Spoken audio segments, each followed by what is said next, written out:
ఈ మహిళకి ప్రియుడిపై మోజు కాబట్టి భర్తతో సంసారానికి ఫుల్ స్టాప్ రోజు. ప్రియుడి మీద యమా క్రేజు, భర్తతో కాపరానికి ఫుల్ డ్యామేజు. ఈమె కామక్రీడల్లో ఒలింపిక్ రేంజ్ పర్ఫార్మెన్స్ ఇచ్చింది.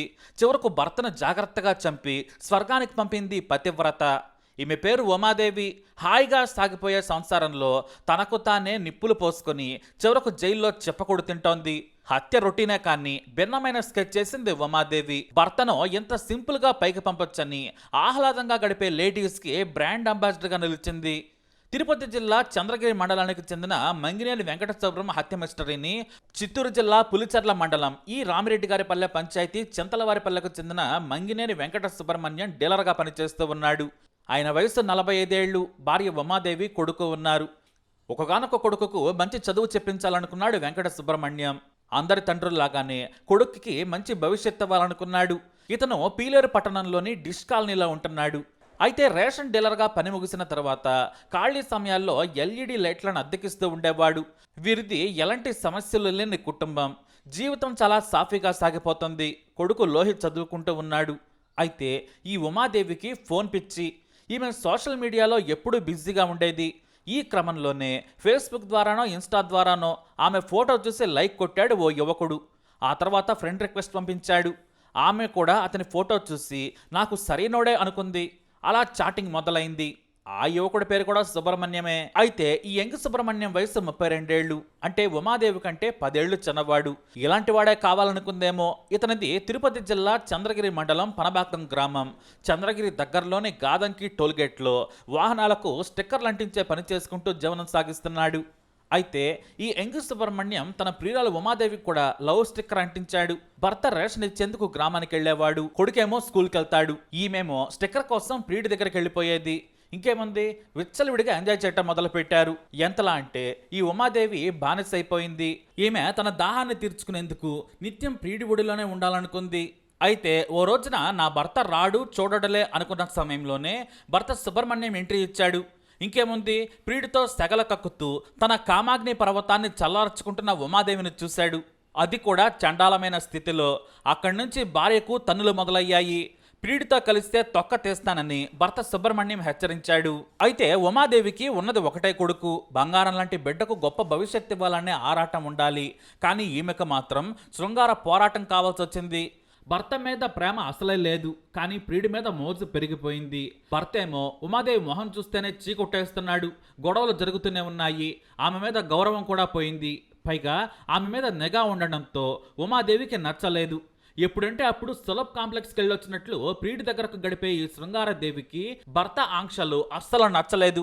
ఇంకేముంది, లోకంలో అందరూ మొగుళ్లను చంపుతున్నారు, నేను కూడా చంపితే తప్పేముంది అనుకుంది. చంపేయాలనుకుంది. ప్రియుడు కూడా నీ భర్తను చంపేద్దాం, మనం ఎంజాయ్ చేద్దామన్నాడు. ఆమె సై అంటూ సింపుల్గా ఓకే చెప్పింది. ఎందుకంటే భర్త ఉంటే కొడుకు దూరం అవుతాడు, అతని ఆస్తి రాదు. అదే భర్తను లేపేస్తే అతని డబ్బు దక్కుతుంది, ఆస్తులు దక్కుతాయి. ఆ తరువాత మరో సుబ్రహ్మణ్యంతో జీవితాంతం గడపచ్చనుకుంది. తన కొడుకు ఫ్యూచర్ గురించి కూడా ఆలోచించలేదు నీచురాలు. కనికరం లేకుండా మొగుడు వెంకట సుబ్రహ్మణ్యంను చంపాలని ప్రియుడితో కలిసి ప్లాన్ రాసుకుంది. ఎలా చంపాలి, శవాన్ని ఎలా మాయం చేయాలి, పోలీసులను ఎలా బురిడి కొట్టించాలనే స్కెచ్ చేశారు. కానీ ఇలాంటి బోకు కేసులు పోలీసులు రోజుకి 100 చూస్తూ ఉంటారు. క్షణాల్లో సాల్వ్ చేసి అవతల పారేస్తూ ఉంటారు. ఆవలించక ముందే పోలీసులు పేగులు లెక్క పెడతారన్న విషయం మరిచిపోయింది ఉమాదేవి. ఎందుకంటే ఆమె ప్రియుడి మోజులో ఉంది. మరి ఆంక్షలు లేని ప్రేమను ప్రియుడితో పంచుకోవాలనుకుంది. ఆ మైకంలోనే దారుణానికి ఒడిగట్టారు. ఏప్రిల్ 7వ తేదీ స్వగ్రామంలో రేషన్ ఇచ్చి ఇంటికి చేరుకున్నాడు సుబ్రహ్మణ్యం. పాపం అలసిపోయి వచ్చాడు. కాసేపు సాయంత్రం కొడుకుతో ఆడుకున్నాడు, కబుర్లు చెప్పుకున్నాడు. బాగా చదవాలని హోంవర్క్లో కొడుకుకు హెల్ప్ చేశాడు. అయితే సుబ్రహ్మణ్యం తినే భోజనంలో నిద్ర మాత్రాల పొడి కలిపింది నీచురాల ఉమాదేవి. ఇది తెలియని అతను వేగంగా తిన్నాడు. ఆ తర్వాత మత్తు రావడంతో బెడ్రూమ్లోకి వెళ్ళి పడుకున్నాడు. ఇంకేముంది, కొడుకును వేరే గదిలో పడుకోబెట్టి ప్రియుడికి ఉమాదేవి కాల్ చేసింది. సుబ్రహ్మణ్యం వచ్చాడు. ఇద్దరూ కలిసి గాఢ నిద్రలో ఉన్న సుబ్రహ్మణ్యంను చంపేందుకు సిద్ధమయ్యారు. ఉమాదేవి తన ప్రియుడికి ఐరన్ రాడ్ ఇచ్చింది.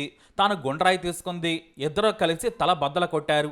దారుణంగా హత్య చేశారు. ఇక ఆ తర్వాత మృతదేహాన్ని ప్రియుడితో కలిసి గోనె సంచిలో కుక్కింది. పాపం ఆ పక్క గదిలో నిద్రిస్తున్న కొడుకు లోహిత్కు విషయం తెలియదు. రేపు మా నాన్న కనిపించడని ఆ చిన్నారి కలలో కూడా ఊహించి ఉండడు.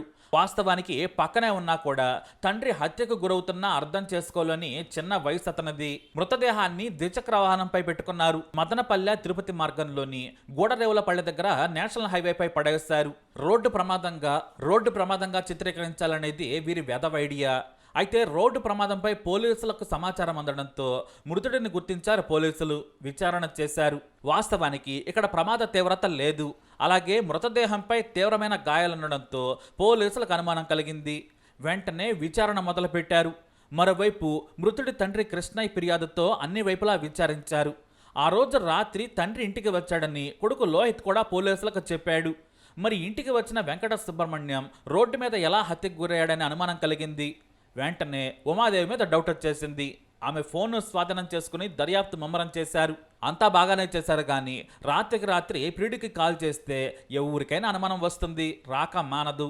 హత్య బయటకు కనిపించుకున్నా కాల్లో రికార్డ్ అవుతుంది. ఆమె ప్రవర్తన, ఆమె సమాధానాల తీరుతో విసిగిపోయిన పోలీసులు తమదైన శైలిలో విచారించారు. ఇంకేముంది, నేను అతను కలిసి నా భర్తను చంపేశామని ఒప్పుకుంది. హత్యకు ఉపయోగించిన ఇనప రాడ్డు, గుండ్రాయిని కట్ట కింద గుంటలో పడేశామని చెప్పడంతో వాటిని కూడా పోలీసులు సేకరించి స్వాధీనం చేసుకున్నారు. నిందితులను రిమాండ్కు తరలించారు. పాపం చిన్నారి లోహిత్ తండ్రి లేనివాడయ్యాడు. తన కలల ప్రపంచాన్ని కన్నతల్లే చిదిమేస్తుందని అతనికి తెలియదు. తల్లే తండ్రిని చంపిందన్న విషయం అతని జీవితాంతం వెంటాడుతుంది. అది మానసికమైన సమస్యలకు కూడా దారితీస్తుంది. ఇది తెలియని నీచులు పచ్చని సంసారంలో చిచ్చు పెట్టుకుంటున్నారు. చివరికి ఉమాదేవి అనుకున్నది ఒకటే, భర్తని అడ్డు తొలగిస్తే ప్రియుడితో హాయిగా బ్రతకొచ్చని. కానీ ఆమెకు తెలియనిది మరొకటి ఉంది. భర్తను చెబితే బంధం తెగిపోతుంది, చేసిన పాపం మాత్రం వెంటాడుతూనే ఉంటుంది. ప్రియుడి మీద మోజులో భర్తను చంపింది, ఆస్తి కోసం ఆశపడింది. కానీ చివరికి దక్కిందేంటి? ప్రియుడి కౌగిలి కాదు, పోలీసుల సంకెళ్ళు. ఆస్తి కాదు, జైలు గోడలు. సుఖం కాదు, జీవితాంతం వెంటాడే పశ్చాత్తాపం. పచ్చని సంసారంలో పూలు పూయాల్సిన చోట తన చేతులతోనే చితి పేర్చుకుంది ఉమాదేవి. భర్తను మాయం చేస్తే తన దారి క్లియర్ అవుతుందనుకుంది.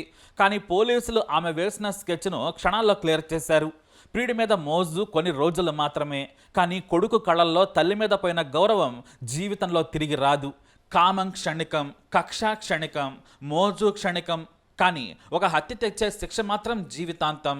అందుకే చివరిగా చిన్న మాట, సంసారం నచ్చకపోతే విడిపోవచ్చు, బంధం నచ్చకపోతే దూరం కావచ్చు, కానీ ప్రాణం తీసే హక్కు ఎవరికీ లేదు.